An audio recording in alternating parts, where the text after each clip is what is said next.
Hello friends, welcome our channel MCQ centre.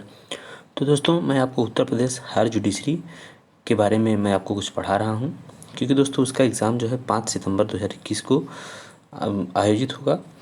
तो दोस्तों, इसी अनुक्रम में मैं आपको आज उत्तर प्रदेश जो चकबंदी अधिनियम 1953 के बारे में कुछ बताऊँगा। इसके पहले मैंने दोस्तों उत्तर प्रदेश राजस्व संहिता 2006 के बारे में कुछ वीडियो मैंने इस पर अपने यूट्यूब चैनल पर अपलोड कर दिया है मैंने।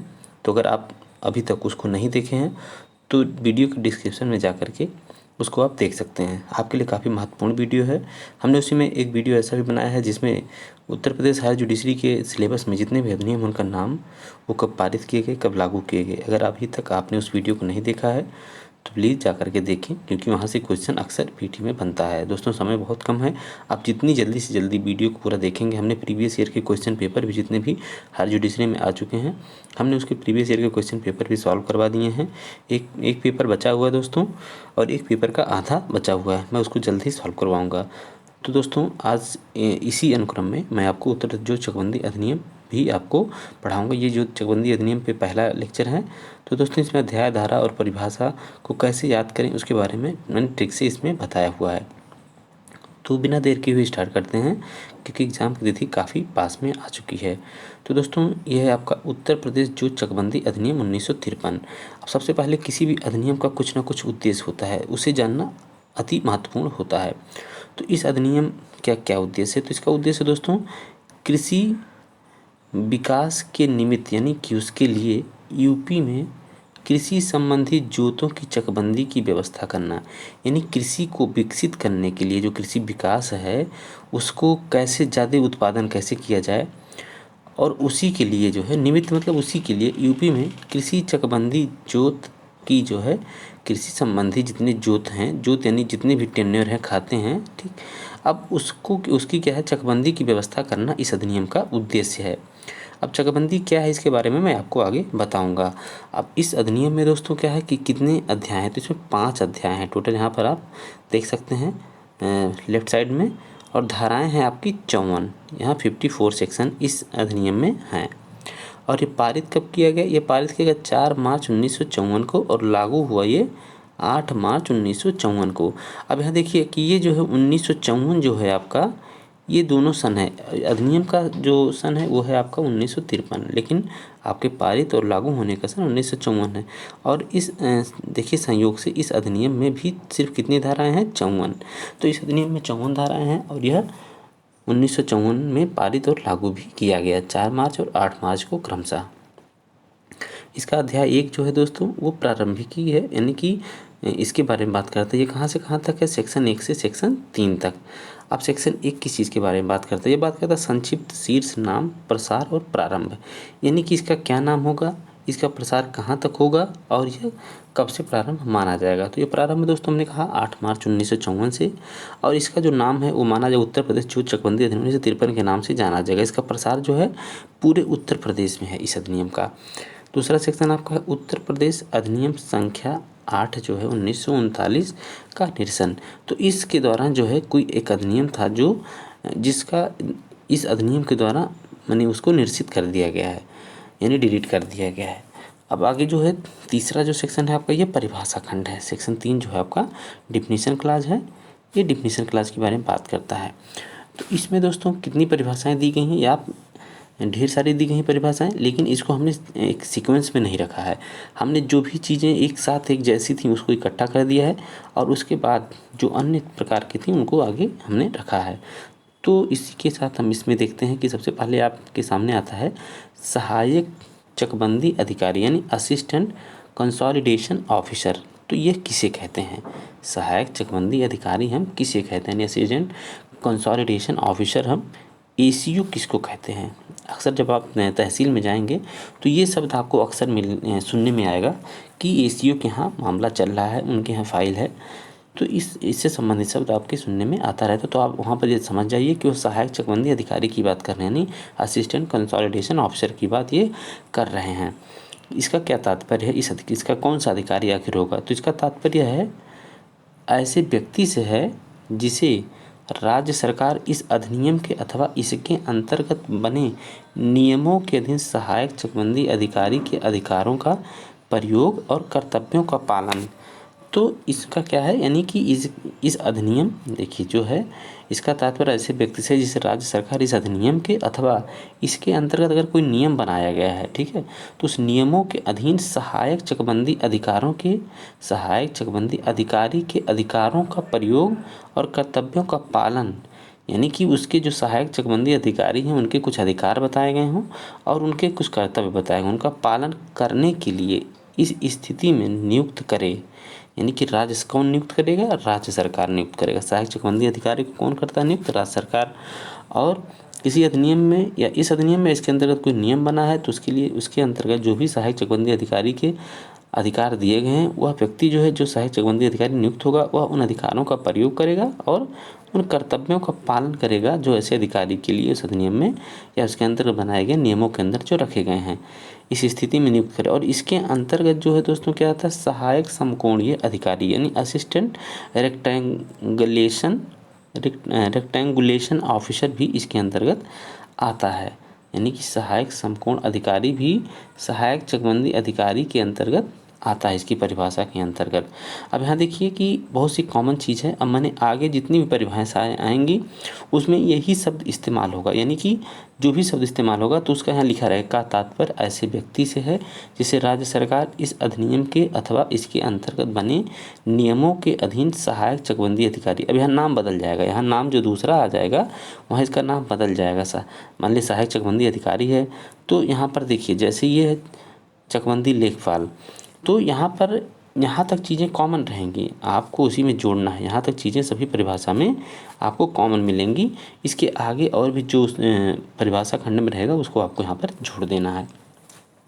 अब जैसे अगर इसको आपको पढ़ना है, जो 2 खामे दिया हुआ है चकबंदी लेखपाल, तो चकबंदी लेखपाल का तात्पर्य यहाँ से आप देखेंगे तो चकबंदी लेखपाल का जो तात्पर्य है, तो चकबंदी लेखपाल का तात्पर्य ऐसे व्यक्ति से है जिसे राज्य सरकार इस अधिनियम के अथवा इसके अंतर्गत बने नियमों के अधीन चकबंदी लेखपाल, यहाँ आपको इसकी जगह पर आपको चकबंदी लेखपाल रखना है, चकबंदी लेखपाल के अधिकारों का प्रयोग तथा कर्तव्यों का पालन करने के लिए इस स्थिति में नियुक्त करे। अब यहाँ तक इसके स्थान पे हटा करके आपको चकबंदी लेखपाल रख देना है और सब कुछ कॉमन है। आप जितनी भी परिभाषाएं देखेंगे यही शब्द एकदम एज इट इज़ इस्तेमाल किया गया है। तो आप एक परिभाषा याद कर लें, उसके बाद इस शब्द को बदल के आप वहाँ पर सभी परिभाषाओं को आसानी से याद कर सकते हैं। अब यहाँ तक जैसे नियुक्त करें, यहाँ तक इस स्थिति में नियुक्त करें तथा चकबंदी क्रियाओं के अधीन क्षेत्रों में उत्तर प्रदेश भू राजस्व अधिनियम 1901 के अधीन नियुक्त लेखपाल भी इसके अंतर्गत आता है। यानी कि जो इस तरीके से सरकार नियुक्त करे उत्तर प्रदेश सरकार, वह तो आएगा ही आएगा, साथ ही कि चकबंदी क्रियाओं के अधीन क्षेत्रों में उत्तर प्रदेश राजस्व संहिता 1901 के अधीन नियुक्त लेखपाल भी इसके अंतर्गत आता है। किसके अंतर्गत, चकबंदी लेखपाल के अंतर्गत आता है। आगे दोस्तों आपका आएगा चकबंदी अधिकारी। तो चकबंदी अधिकारी की भी वही परिभाषा एकदम सेम, जहाँ पर सहायक चकबंदी अधिकारी का नाम था वहाँ हटा करके आपको चकबंदी अधिकारी का नाम रख देना है। यानी कि आपको चकबंदी अधिकारी का तात्पर्य यह है कि जिसे ऐसे व्यक्ति से है जिसे राज्य सरकार इस अधिनियम के अथवा इसके अंतर्गत बने नियमों के अधीन, तो यहाँ पर सहायक चकबंदी अधिकारी की जगह पर आपको चकबंदी अधिकारी रख देना है। तो यानी कि इसको काट देना है, इसको यहाँ रख देना है। चकबंदी अधिकारी के अधिकारों का प्रयोग तथा कर्तव्यों का पालन करने के लिए इस स्थिति में नियुक्त करे। हमने कहा यहाँ तक परिभाषा सभी में कॉमन मिलेगी आपको, यहाँ से आगे अलग अलग मिलेगा। तो यहाँ देखिए आगे हमने इसमें कुछ जोड़ा है और इसके अंतर्गत जैसे इसमें था सहायक समकोण अधिकारी, तो इसके अंतर्गत समकोण अधिकारी भी है, वहाँ तक कॉमन है। और इसके अंतर्गत समकोण अधिकारी भी है, इसको सीईओ कहते हैं, कंसोलिडेशन ऑफिसर इसको कहते हैं। अक्सर आपने सुना होगा कि मामला भी सीईओ के यहाँ चल रहा है या वहाँ से होकर के आ गया है, एसओसी के यहाँ गया है। इस तरीके से आपने सब आपको सुनने में आएगा। आगे फिर आता है ये जो आपका धारा दिया है 3, उसमें भी कई क्लास दिए गए हैं, तो 3 के 3 में यह परिभाषा दी गई है। अब आता है आपका चकबंदी कर्ता यानी 3 कामें अब इसके बारे में बताया गया है चकबंदी कर्ता के बारे में। तो इसमें भी दोस्तों वहाँ तक आपको कॉमन है। फिर इसके आगे जोड़ना है कि इसके अंतर्गत समकोण तथा चकबंदी क्रियाओं के अधीन क्षेत्रों में उत्तर प्रदेश भू राजस्व संहिता 1901 के अधीन उक्त क्षेत्र के लिए नियुक्त सुपरवाइजर कानून गो भी है, यानी चकबंदी कर्ता के अंतर्गत सुपरवाइजर कानून गो भी आता है। इस चीज़ को आपको याद रखना। एक परिभाषा याद करिए, उसकी जगह पर इस शब्द को आप रखते चले जाइए। आगे इसी तरीके से चकबंदी संचालक, उसका भी सेम आपको रखना है। चकबंदी संचालक वहाँ पर सहायक चकबंदी अधिकारी के स्थान पर, और आगे जहाँ तक नियुक्त करें वहाँ तो इस स्थिति में नियुक्त करें, उसके आगे जोड़ना। और अतिरिक्त चकबंदी सहायक तथा संयुक्त चकबंदी सहायक भी इसके अंतर्गत आता है, यानी चकबंदी संचालक के अंतर्गत आपका अतिरिक्त चकबंदी संचालक और संयुक्त चकबंदी संचालक भी इसके अंतर्गत आते हैं। आगे आपका दिया है सेक्शन 3 के खंड 4 में। ये फिर सेक्शन 3 के खंड 4 का में उप संचालक चकबंदी यानी डिप्टी डायरेक्टर कंसोलिडेशन। अब डीडीसी आपने सुना होगा कि डीडीसी के यहाँ मैटर चल रहा है। तो यह देखिए इसका क्या तात्पर्य है। तात्पर्य ऐसे व्यक्ति से, ये थोड़ा अलग था इसीलिए हमने इसको यहाँ पर कुछ लिखा है, ठीक। तो का तात्पर्य ऐसे व्यक्ति से जिसे राज्य सरकार संचालक चकबंदी के ऐसे अधिकारों का प्रयोग तथा कर्तव्यों का पालन करने के लिए इस स्थिति में नियुक्त करे जो उसे राज्य सरकार द्वारा सौंपे जाएं, तथा जिला उप संचालक चकबंदी और सहायक संचालक चकबंदी भी इसके अंतर्गत आता है। तो यहाँ पर इसका देखिए वही लगभग वही परिभाषा है, वैसे ही है कि तात्पर्य ऐसे व्यक्ति से जिसे राज्य सरकार, वहाँ जितने भी अधिकारी नियुक्त हैं सब राज्य सरकार नियुक्त कर रही है। राज्य सरकार चकबंदी संचालक के ऐसे अधिकारों, ठीक। अब इसका जो है देखिए यहाँ पर उप संचालक की परिभाषा दी गई, यहाँ चकबंदी संचालक ऊपर था। तो उप संचालक चकबंदी कौन होगा, कौन व्यक्ति बनेगा, किसको नियुक्त किया जाएगा। तो राज्य सरकार चकबंदी संचालक के ऐसे अधिकारों, यानी कि जो ये ऊपर आपका दिया था उस व्यक्ति के ऐसे अधिकारों का प्रयोग और कर्तव्यों का पालन करने के लिए इस स्थिति में नियुक्त करे। कौन, राज्य सरकार, और जो उसे राज्य सरकार द्वारा सौंपे जाए। और जिला उप संचालक चकबंदी और सहायक संचालक चकबंदी भी इसके अंतर्गत आते हैं। तो उप संचालक चकबंदी के अंतर्गत कौन कौन आता है, जिला उप संचालक चकबंदी और सहायक संचालक चकबंदी भी इसके अंतर्गत आते हैं। आगे दोस्तों आपका देखिए 4 खा में जिला उप संचालक चकबंदी ऊपर था, जिला उप संचालक चकबंदी भी उसके अंतर्गत आते थे उप संचालक चकबंदी के। तो इसका तात्पर्य उस व्यक्ति से है जो तत्समय जिले का कलेक्टर है। तो कौन होगा, जिला उप संचालक चकबंदी यानी district deputy director of consolidation कौन होगा, का तात्पर्य उस व्यक्ति से है जो तत्समय यानी उस समय जिले का कलेक्टर होगा, वही जो है जिला उप संचालक चकबंदी माना जाएगा। यह दिया है धारा 3 के खंड 4 खा में। आगे फिर आता है खंड 9। हमने आपको पहले बताया कि हमने एक सीक्वेंस में नहीं, लेकिन एक जैसे जितने अधिकारी हैं जिनकी नियुक्तियां मैंने उनको एक साथ यहाँ पर रखा हुआ है जिससे आपको समझने में सुविधा हो। तो बंदोबस्त अधिकारी चकबंदी यानी सेटलमेंट ऑफिसर कंसोलिडेशन SOC। 2-3 नाम बहुत हिट होते हैं जैसे CO, SOC, ठीक है, और DDC, ये सब नाम काफ़ी प्रचलन में रहते हैं। तो ये SOC हैं यानी बंदोबस्त चकबंदी सेटलमेंट ऑफिसर कंसोलिडेशन। तो इनका भी वही जैसे परिभाषा ऊपर दी गई थी वहाँ तक पूरा आपको देखना है। बंदोबस्त अधिकारी चकबंदी सहायक चकबंदी अधिकारी की जगह पर रखना है, आगे नियुक्त करें इस स्थिति में, उसके आगे आपको बढ़ना है यहाँ से। तथा अतिरिक्त बंदोबस्त अधिकारी चकबंदी एवं सहायक बंदोबस्त अधिकारी चकबंदी भी इसके अंतर्गत आते हैं। किसके अंतर्गत, बंदोबस्त चकबंदी अधिकारी के अंतर्गत ये लोग भी आते हैं। अतिरिक्त बंदोबस्त अधिकारी चकबंदी और सहायक बंदोबस्त अधिकारी चकबंदी इसकी परिभाषा के अंतर्गत आते हैं। अब फिर आप आ जाइए सेक्शन जो 3 है उसका खंड 1 का, ये बात करता है चक के बारे में।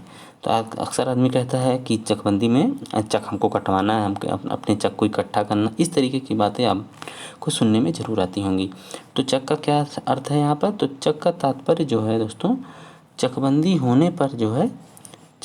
होने पर खातेदार को दिए गए भूमि के खंड यानी कि पार्सल ऑफ लैंड से है। किससे है, यानी कि जब चकबंदी होती है तो चकबंदी होने पर जो खातेदार होता है, जो टेन्योर होल्डर होता है, उसको जो भूमि का खंड दिया जाता है, कहते हैं इसीलिए कहते हैं कि हमने अपना चक कटवा करके यहाँ से हमने यहाँ करवा लिया। तो यही जो यहाँ से यहाँ इसका गया, जिसको यहाँ से यहाँ ले गया, उसी को भूमि का खंड कहते हैं। और चकबंदी खातेदार को दिए गए भूमि के खंड को ही चक कहा जाता है। ठीक, अब आगे देखिए इसका सेक्शन 3 के खंड 2 में क्या है, चकबंदी कंसोलिडेशन। तो इसका मेन जो है आपका दोस्तों उत्तर जोत चकबंदी अधिनियम 1953। तो सबसे पहले इसमें देखिए चकबंदी आखिर क्या है, ये शब्द काफ़ी आपको परेशान करेगा, क्योंकि यह क्या है कि इसको बिना जाने आप पूरे अधिनियम को नहीं समझ पाएंगे कि चकबंदी क्या है। तो कंसोलिडेशन का तात्पर्य है एक कटक के जोतों की विभिन्न खातेदारों के बीच इस प्रकार पुनर्व्यवस्था करने से है जिससे कि उनके अपने अपने जो खाते हैं, अपने अपने खाते जो हैं अधिक संहत यानी सघन यानी कम्पैक्ट हो जाएं। अब यहाँ पर समझिए का तात्पर्य एक कटक, यहाँ कटक का मतलब है कि यूनिट से। अभी कटक की डिफिनीशन में आपको तुरंत जस्ट नीचे इसके मैंने रखा है कि कटक किसको कहें। का तात्पर्य एक कटक के जोतों की, जोत किसको कहते हैं इसको भी मैं आपको नीचे तुरंत आपको बताऊंगा। एक कटक के जोतों की विभिन्न खातेदारों, खातेदार किसको कहेंगे, तो विभिन्न खातेदारों के बीच इस प्रकार पुनर्व्यवस्था करने से है जिससे कि उनके अपने अपने खाते, जो खातेदार हैं उनके अपने अपने खाते अधिक संहत यानी अधिक सघन हो जाए। यानी कि जैसे मान लीजिए किसी के पास एक बिस्सा कहीं पर है, 1.5 बिस्सा कहीं पर है, 2 बिस्सा कहीं पर है, तो ये सब जितने भी इनके छोटे छोटे जो अपने इनके खाते हैं, इनको संहत करने यानी सघन करने, इन तीनों को मिला करके, इन तीनों को, इसको 1 2 और इन तीनों को मिला करके इकट्ठा किया जाता है, यानी कि उनको सघन किया जाता है, कम्पैक्ट किया जाता है उसको। तो इसी को हम कहते हैं, इसी प्रक्रिया को हम कहते हैं चकबंदी। ये जो तीनों ज़मीनें इकट्ठा की गई, इसी प्रक्रिया को हम चकबंदी कहते हैं।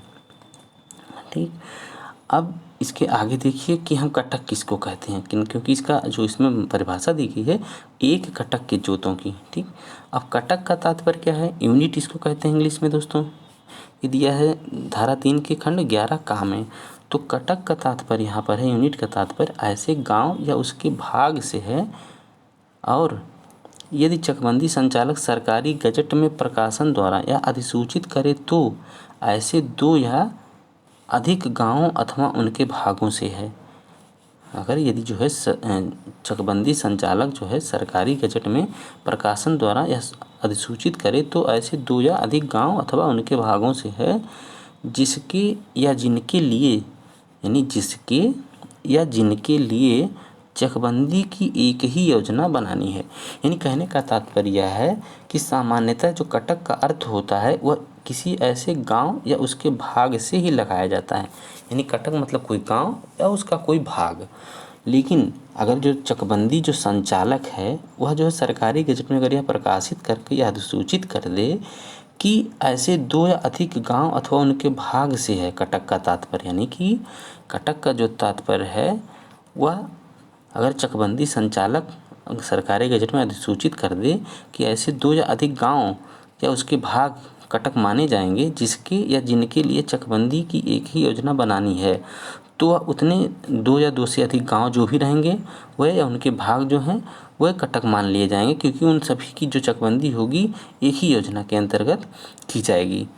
तो यहाँ पर आप, मुझे उम्मीद है कि आप समझ गए होंगे कि आखिर कटक का क्या अर्थ है। सामान्यतः इसका अर्थ जो है गांव या उसके भाग से है, लेकिन चकबंदी अगर संचालक सरकारी गजट में प्रकाशन के द्वारा यह अधिसूचित कर दे कि 2 या अधिक गांव या उसके भागों से है कटक का तात्पर्य, तब यानी कि तब जिसके या जिसके लिए चकबंदी की एक ही योजना बनानी है। तो अगर ऐसा कर देता है तो 2 या 2 से अधिक गाँव या उसके भाग भी कटक के अंतर्गत आ जाएंगे। अब आगे उसमें जो चकबंदी में जो आपकी डिफिनीशन थी उसमें जोत था, ठीक है। तो इसमें जैसे था आपका कि एक कटक के जोतों की विभिन्न खातेदारों के बीच। अब जोत क्या है इसको जान लीजिए। जोत यानी होल्डिंग क्या है, तो जोत से तात्पर्य दोस्तों का तात्पर्य ऐसी भूमि के ऐसे भाग अथवा भागों से है जो किसी खातेदार द्वारा अकेले अथवा अन्य खातेदारों के साथ यानी संयुक्त रूप में, या तो अकेले या तो अन्य खातेदारों के साथ संयुक्त रूप में एक खाते के अधीन अधिकृत हो। ठीक है, जैसे मान लीजिए कि कोई खेत है, कोई भूमि है, ऐसी भूमि के ऐसे भाग अथवा भागों से है। मान लीजिए कोई बहुत बड़ा भूमि है, अब उसका जो है मान लीजिए जोत किसको कहेंगे, तो इसका तात्पर्य ऐसी भूमि के ऐसे भाग अथवा भागों से है, मान लीजिए इतना, ठीक। अब ये जो हो गया, ये हो गया आपका जोत हो गया, ये इतना भाग। अब इसको क्या है कि अथवा भागों से है जो किसी खातेदार द्वारा अकेले, अब मान लीजिए इसका कोई एक ही ओनर हो सकता है, या तो मान लीजिए इसका ओनर ए सिर्फ है, या मान लीजिए इसके दो भाई हैं तो इसमें मान लीजिए बी भी है, ठीक है। अगर ए है तो सिर्फ ये जो जोत है तो सिर्फ यही मतलब समझा जाएगा कि अकेले या तो उसने उस पर मतलब उसको धारण करता हो, उसका मालिक हो, ठीक है। भागों से है जो किसी खातेदार अकेले अथवा अन्य खातेदारों के साथ संयुक्त रूप से एक खाते के अधीन अधिकृत हो, या तो बी भी हो इसका, या ए बी सी डी कई उसमें मतलब संयुक्त रूप से उसको क्या है, उन खातेदारों द्वारा संयुक्त रूप से उसको मतलब जोत को धारित करते हों, तो वहाँ पर अर्थ उसका ये लगाया जाएगा कि उसी जोत का अर्थ उस भूमि के अर्थ से लगाया जाएगा। यानी कि जोत का तात्पर्य ऐसी भूमि के ऐसे भाग अथवा भागों से है जो किसी खातेदार द्वारा अकेले, मैंने कहा जैसे ए, अथवा अन्य खातेदारों के साथ संयुक्त रूप से, यानी बी और ए दोनों, यानी बी और ए दोनों संयुक्त रूप से एक खाते के अधीन अधिकृत हों। तो यही चीज़ें हैं दोस्तों, यहाँ पर इसको हम खाता कहेंगे। मान लीजिए बहुत बड़ा भूभाग है, मान लीजिए कोई भूमि है, तो इसमें मान लीजिए जितने भी खातेदार हों, या तो अकेले हो या तो कई लोगों के साथ, जो जिसके अधीन अधिकृत हो, तो इसको हम कहेंगे जोत कहेंगे, इसको हम कहेंगे जोत। यहाँ पर आगे दोस्तों फिर आता खातेदार, किसको कहते हैं, तो खातेदार का दोस्तों इसको धारा 3 के खंड 11 में इसको डिफाइन किया गया है, ये टेन्योर होल्डर। खातेदार से तात्पर्य अंतरणीय अधिकार वाले भूमिधर, यानी भूमिधर विद ट्रांसफरेबल राइट, अथवा अनंतरणीय अधिकार वाले भूमिधर विद नॉन ट्रांसफरेबल राइट से है। और इसके अंतर्गत है, यानी ऐसा खातेदार जो अपनी भूमि का अंतरण कर सकता हो, और ऐसा खातेदार भी जो अपनी भूमि का अंतरण ना कर सकता हो, वह भी इसके अंतर्गत आते हैं। और इसके अंतर्गत कुछ और भी लोग हैं जिनको खातेदार माना गया है। जैसे इसके अंतर्गत जो है असामी, इसको भी खातेदार माना, सरकारी पट्टेदार या सरकारी अनुदान ग्रहीता, यानी गवर्नमेंट लेजी या गवर्नमेंट ग्रांटी, इसको भी खातेदार माना जाता है। और एक है इसमें सहकारी कृषि समिति। अब यहाँ देखिए खातेदार की जो परिभाषा, उसमें कौन कौन हो गया आपका, ट्रांसफरेबल राइट वाला भूमिधर हो गया, नॉन ट्रांसफरेबल राइट वाला भूमिधर हो गया, 2 हो गए वो आपका, असामी 3 हो गया, सरकारी पट्टेदार और ये मिला कर के या सरकारी अनुदान ग्रहीता 4 हो गए, और सहकारी कृषि समिति 5 हो गए। तो इस तरीके से 5 प्रकार के जो हैं खातेदार आपके, यानी व्यक्ति जो है वो खातेदार माने जाते हैं। तो सहकारी कृषि समिति कौन किसको मानेंगे, सहकारी कृषि समिति जो ऐसी शर्तों को पूरा करती हो जो नियत की जाए भी है, यानी जो ऐसी कोई शर्त हो उसको जो पूरा करे वह भी मतलब खातेदार है, ठीक, यहाँ भी है मतलब वह भी खातेदार है। अब बात आती है भूमि किसको कहेंगे। अब भूमि दोस्तों यहाँ पर आता है परिभाषा भूमि। लैंड किसको कहेंगे, लैंड का तात्पर्य ऐसी भूमि से जो किसी के अधिकार या अध्यासन, यानी हेल्ड आर ऑक्युपाइड में कृषि, उद्यानकरण, पशुपालन, जिसके अंतर्गत मत्स्य संवर्धन और कुक्कुट पालन भी है, से संबद्ध परियोजनों के लिए हो, और इसके अंतर्गत निम्नलिखित भी हैं। यानी कि कोई भी ऐसी भूमि जो किसी के अधिकार में हो या अध्यासन में हो, और कृषि, उद्यानकरण, पशुपालन, जिसके मत्स्य पालन और कुक्कुट पालन भी है, से संबद्ध परियोजनों के लिए, और इसके अंतर्गत निम्नलिखित भी आते हैं। अब कौन कौन आते हैं भूमि के अंतर्गत, इसके अंतर्गत हमने आपको बताया, ऊपर जो जो चीज़ें हैं वो तो बताया ही, और ये भी आते हैं कि जैसे जोत का वह भाग जो मकान या अन्य समरूप रचना का स्थल हो, यानी जोत का वह भाग जो मकान, जैसे कि बहुत लोग अपने खेत में ट्यूबवेल के लिए मकान बनवा रहते हैं, तो वह भी जोत के भूमि के अंतर्गत आता है।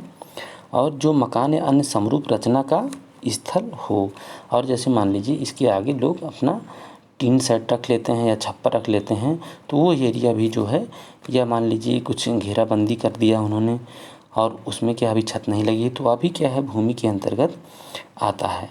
ऐसे ही ऐसे पेड़, कुएं और अन्य समुन्नतियाँ जो उन घाटों में हों जिनसे मिलकर जोत बनी है, तो वह सब भी भूमि के अंतर्गत आती हैं।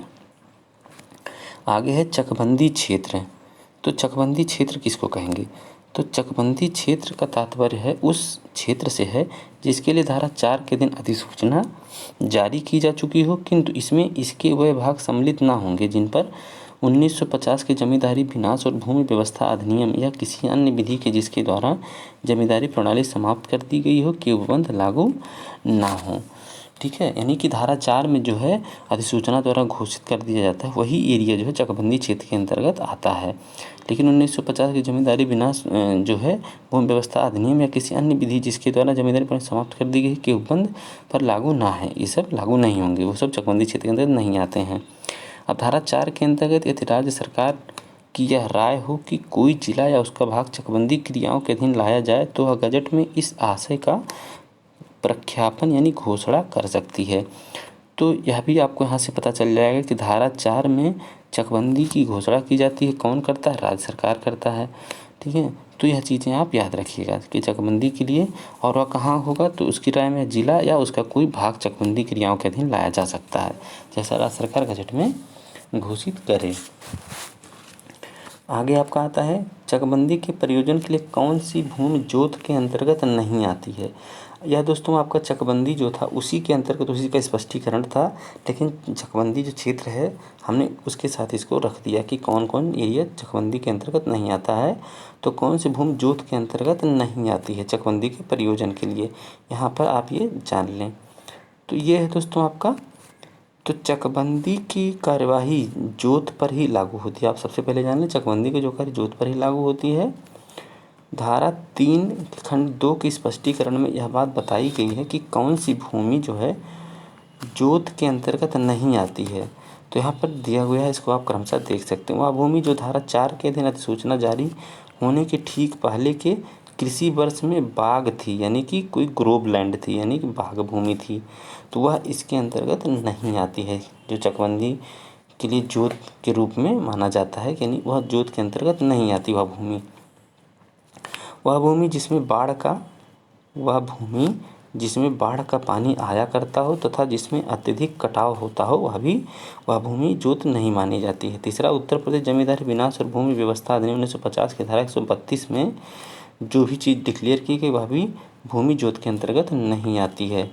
आगे ऊसर कल्हर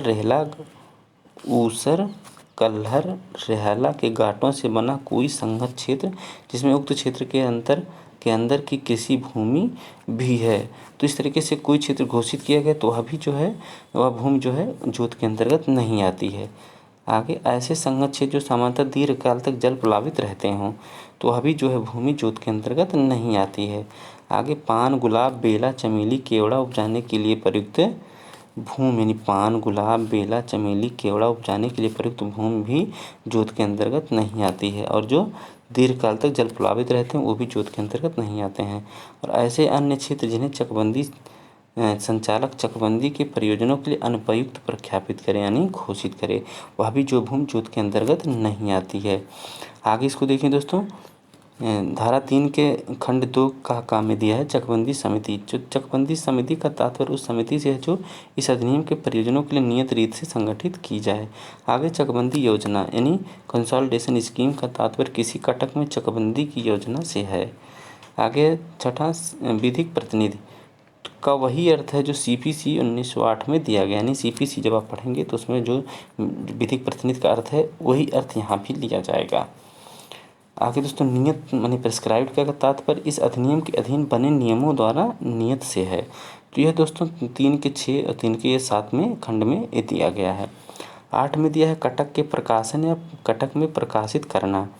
तो इसमें दिया हुआ दोस्तों किसी लेख के संबंध में कटक के प्रकाशन या कटक में प्रकाशित करना का तात्पर्य डुग्गी पीट कर पूर्व सूचित दिनांक पर किसी कटक में उस लेख को पढ़कर सुनाने तथा कटक में डुग्गी पीटकर अथवा अन्य रूढ़िगत ढंग से इस तथ्य की घोषणा करने से है कि किसी निश्चित स्थान तथा समय पर वह लेख सार्वजनिक निरीक्षण के लिए उपलब्ध है। तो यहाँ पर इसका यही अर्थ है, यानी कि कटक के प्रकाशन और कटक में प्रकाशित करना, यानी डुग्गी पीटकर किसी क्षेत्र विशेष में किसी फिक्स दिनांक पे उसको प्रकाशित किया जाता है सार्वजनिक निरीक्षण के लिए। आगे है दोस्तों, क्या प्रतिबंध यह है कि यदि कटक के लिए चकबंदी समिति संगठित हो गई हो तो उक्त समिति के प्रत्येक सदस्य को प्रकाशन के लिए तथ्य की अलग अलग सूचना भी दी जाएगी। तो यह भी चीज़ आप ध्यान रखें। आगे है समकोण निर्माण। तो समकोण निर्माण का तात्पर्य चकबंदी के समय चकों के प्रदर्शन को विनियमित करने के उद्देश्य से कटक के क्षेत्र को सुविधाजनक आकार के समकोण चतुर्भुज तथा ऐसे चतुर्भुज के भागों में विभाजित करने की प्रक्रिया से है। तो उसे दोस्तों उसमें की चकबंदी में करने में सुविधा हो, इसीलिए उसको समकोण चतुर्भुज या चतुर्भुज के भागों में विभाजित करने की प्रक्रिया को ही समकोण निर्माण कहते हैं। राज्य सरकार का था तो उत्तर प्रदेश राज्य की सरकार से है, इसमें ये 10 में दिया हुआ है। आपका 12 तक जो शब्द इस अधिनियम में परिभाषित नहीं है उनका अर्थ कहाँ से लिया जाएगा। तो दोस्तों बहुत से ऐसे शब्द होंगे इस अधिनियम में जिनकी परिभाषा इस अधिनियम में नहीं दी गई है। तो उनका अर्थ दोस्तों उत्तर प्रदेश राजस्व संहिता से सबसे पहले लिया जाएगा।